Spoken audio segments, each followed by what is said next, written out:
Ekki læka.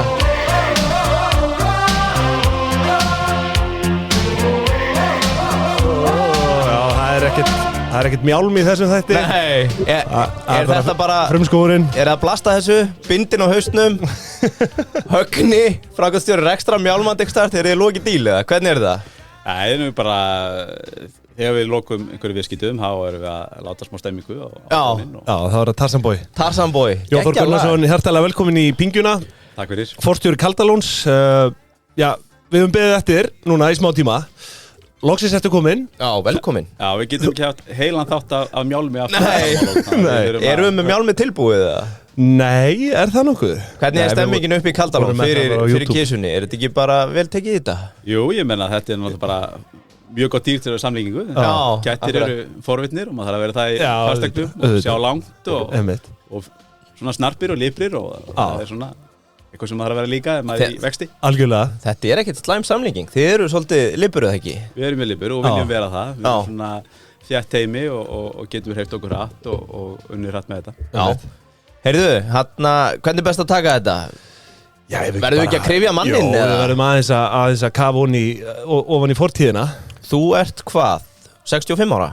Ég er að verða 63 og svona 5 ára eftir atvinnumarkaði. Já, nei, þú ert frekar ungur. Já, ég er fæddur 85, þannig að það gerir mig að það er 38 ára í dag. Já. En ég er náttúrulega verið allan tíð svona í tengslu við fasteignir. Já, ok. Byggingaverkfræðingur í grunninn. Já, einmitt. Og fyrstu 10 ára á atvinnumarkaði í verkfræðaráðgjöf og hönnun og kostnaðaráætlun og verkefnastýringu. Já.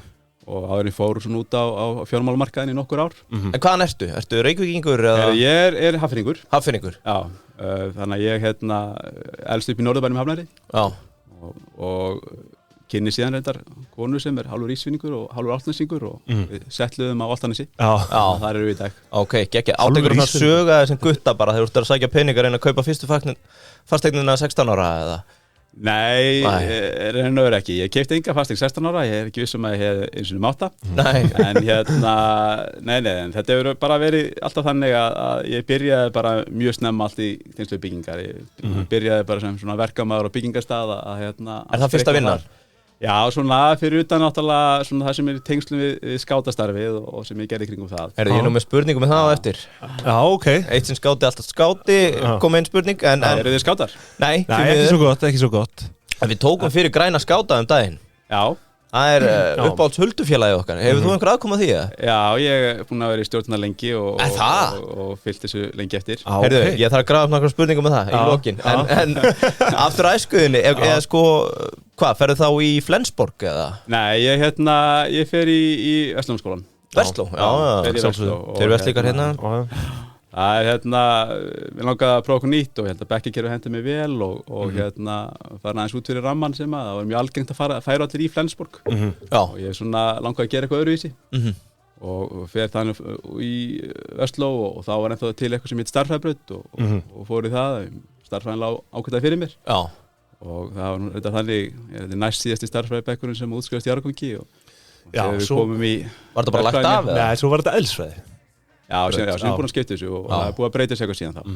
En það er einmitt svona, framhaldsskóli getur einhvern veginn mótað alltaf svona einsleitt fólk. Það var einmitt þannig að þegar við fórum svona í inngönguna í verkfræðina í HÍ síðan, að það var eiginlega bara kvöddum náttúrulega öllum vorið, bara gaman og 4 ár búin að vera frábær í framhaldsskóla. En síðan við komum inngönguna í HÍ og opnaðurinn þá er bara allur bekkurinn mættur. Ertu búin að skrá sig í verkfræði? Já, þetta var mjög algeng vegferð hjá eðlisfræði. Er einhver svona notable alumni sem við þekkjum eða?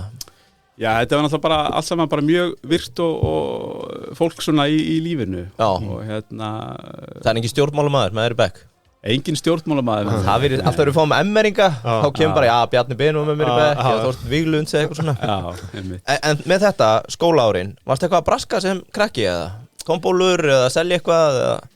Ég ekki, ég held að allir hafi nú einhvern tímann haldið tombólur og einhver henni fundið einhverja leiði til þess að vinna sér í naur. Það var náttúrulega að byrja sem tombólur og síðan náttúrulega með skóla fleitti maður áfram með því að vinna við að magtaka og svoleiðis í byggingum og öðru slíku. Magtaka. Já, þegar þú ert að raunveru að fara að framkvæma og bjóða út verkefni, að þá þurftu raunveru að segja verktakanum, heyrðu, þetta eru svona margir fermetrar á mótum og þetta eru svona mikið kíló á járnum og svona mikið rúmmetrar á steypu og annað slíkt.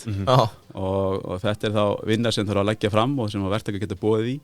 Þannig að með skóla framleiti mér eitthvað með þannig að... Í Versló?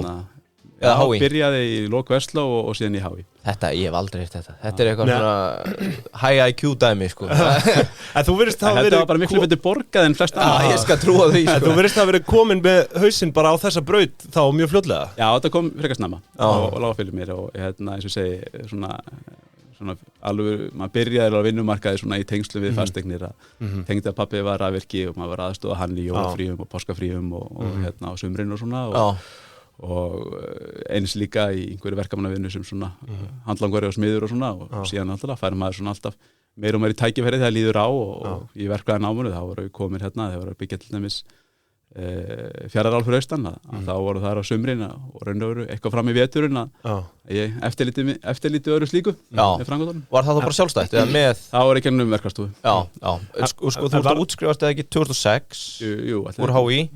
Ég sá bara hérna, þú byrjar hjá Mannvit 2006. Já, það er þannig að Mannvit forrennari nokkur fyrirtækja. Ég byrjar upplega hjá Hönnun. Já, ok. Þeir samluðu síðan VKK og eruðu VKK hönnun.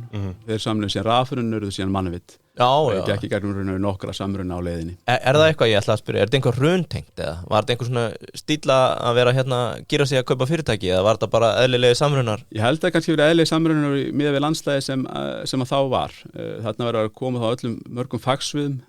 Stofurnar voru oft kannski bara í ákveðnu fagsvið, einhverju bara í vegagerð eða burðarverki, aðrir voru í rafvirkjum. Og það var ákveðið svona ákall eftir að geta fengið svona alla þjónustu einu stað. Og þessum tíma var mikil uppgangur í álversiðnaðinum og mikið að gera í því, mikið að fjárfestingum í iðnaði sem að og raun og veru innviðum sem hefur kannski dottið aðeins niður svona undanfarin ár en þessum tíma mikið fjárfesting í innviðum, virkjunum öðru slíku og þá var raun og veru ákall og ákveðið svona hæraði því að við erum alla þjónustu einu stað, geta tekið þátt í svona alveg stærðagraða útboðum öðru slíku. Og það var kannski, myndi ég segja, bara svona eðlileg þróun á markaðinum á þeim tíma. Eitt sem myndi eftir hug, út í að þú varst í byggingagerðunum á þessum tíma, muni ekki hérna kringur hrunni hérna byggingakránakenningin, var það ekki að, sem að danski hagfræðingurinn kom með? Jú. Þú manst eftir þessu, var það ekki að það voru hvað, ofmargir byggingakranar og sama, hvernig var þetta eftir? Varst þú ekki eftir þessu? Teljarinu byggingakranar. Var ekki 7? Manstu? Já, þetta voru ekki 1200 kranar á sínum tíma, ef maður rétt. Og þetta kannski bara, þetta svona eins og einhver McDonald's vísitala. Já, akkurat.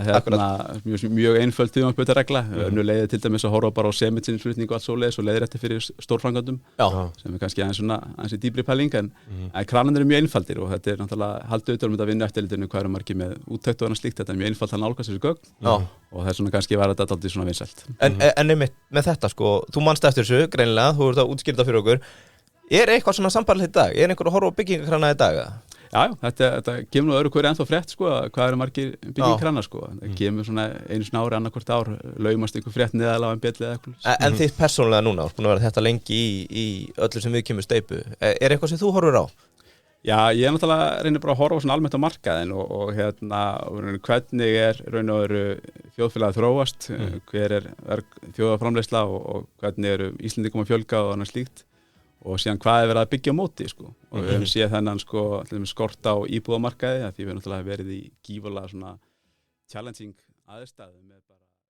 Kæru hlustendur, já, það er nóg eftir að þessum þætti en til að hlusta á restina þá verðið að fara inn á partus.is/pingjan.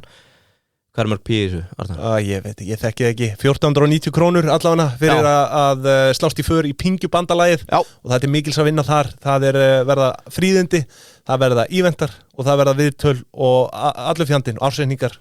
Þið vil ekki missa því, þannig að allir ársreikningar þættir inn á partus.is/pingjan og komið með okkur í ferðalag. Ekki orðum það mér.